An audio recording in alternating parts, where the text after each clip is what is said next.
Goroka got 5 roadblock. Kareks been local been shooting 3 policemen, one Poroma, one Benana, one Keframo.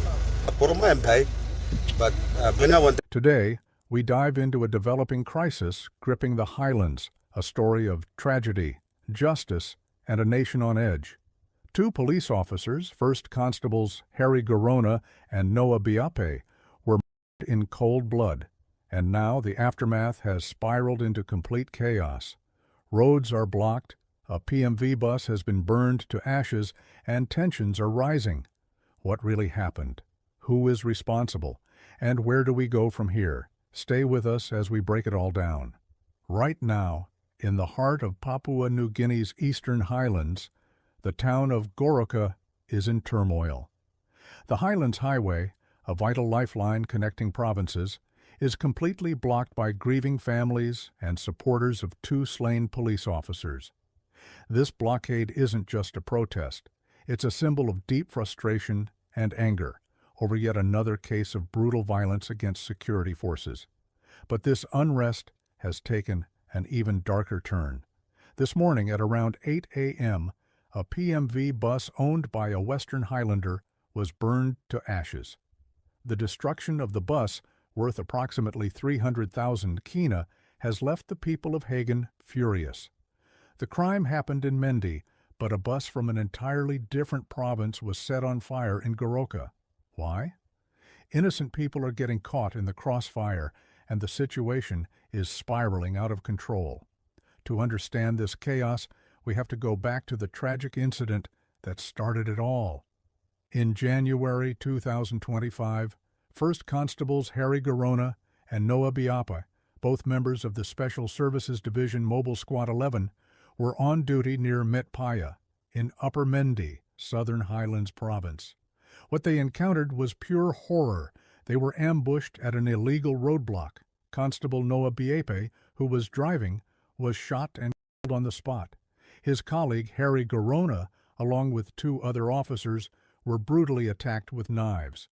Despite being rushed to Port Moresby for medical treatment, Goroka succumbed to his injuries 3 weeks later.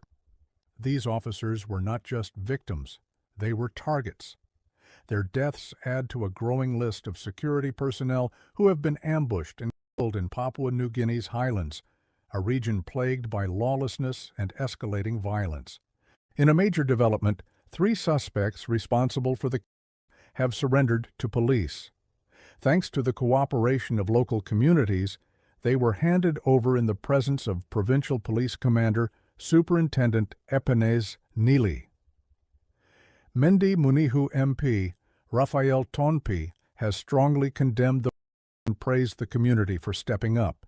In his words, "There is no room for criminals to escape justice. Compensation is not an excuse to evade the law. Those who break the law must face the consequences." While the arrests bring some sense of closure, they have not stopped the chaos unfolding in Goroka. Even though the suspects have been caught, violence continues to spread. In Goroka, major roadblocks have been set up at 6 Mile and 7 Mile, severely affecting innocent travelers. The burning of the PMV bus has only made things worse. Now Western Highlanders are demanding answers and compensation. Some are calling on the Governor of Eastern Highlands to step in and replace the burned PMV bus. This situation is no longer just about 2 officers. It's become a province-wide crisis.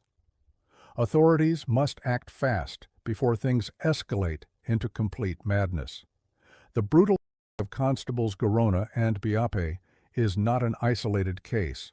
Over the years, many police officers, PNGDF soldiers, and security personnel have been ambushed and murdered in the Highlands. The lack of respect for the rule of law in some areas has made enforcing peace an almost impossible task. This is why many are now calling for the return of the death penalty for such crimes. For years, Papua New Guinea had capital punishment, but in January 2022, it was abolished and replaced with life imprisonment without parole. However, many argue that the law needs to change again. They believe a death sentence for murders and related crime would send a strong message that Papua New Guinea will not tolerate these kinds of crime. If there were harsh penalties, would criminals think twice before committing such acts? Papua New Guinea is at a crossroads. Will the government step in and restore order? Will those responsible for these heinous crimes face the full force of the law? And how will the Highlands communities respond to these growing tensions? One thing is clear: the violence, the roadblocks, and the destruction cannot continue.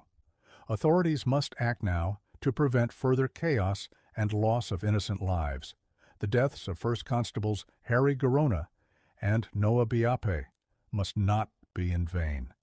This tragedy should serve as a wake-up call, a call for stronger laws, tougher penalties, and better protection for security forces. Local bin shooting triple policeman, one the Poroma, one the Benana, one the Keframo.